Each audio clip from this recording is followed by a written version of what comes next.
Sasampahan ng reklamo ng Philippine National Police Highway Patrol Group ang social media influencer na si Mary Joy Santiago na nagsabing mayroon siyang HPG escort kaya't hindi naipit sa traffic.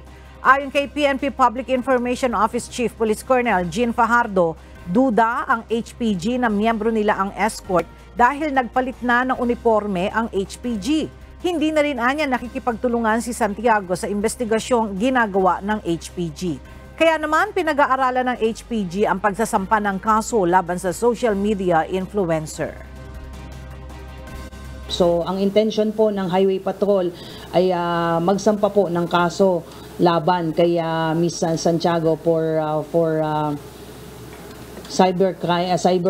for violation of our cyber laws po, but initial po ang sinasabi po ng Highway Patrol ay mukhang hindi po nila tao itong pulis na nakita kasi after dun sa mga sumunod-sunod na insidente po na involving yung Highway Patrol po natin ay nag-implement po sila ng bagong uniforme po ng Highway Patrol na may mga serial numbers na po. So kung mapapansin po ninyo, walang serial numbers po itong vest at maging yung mga side boxes po nito nung motor po ay wala pong mga marking. So dalawang tinitingnan po nila na hindi po nila ito pulis at nagsuot lamang po ng HPG vest at hindi naman talaga niya ini-escortan itong sinasabing si Miss Santiago po.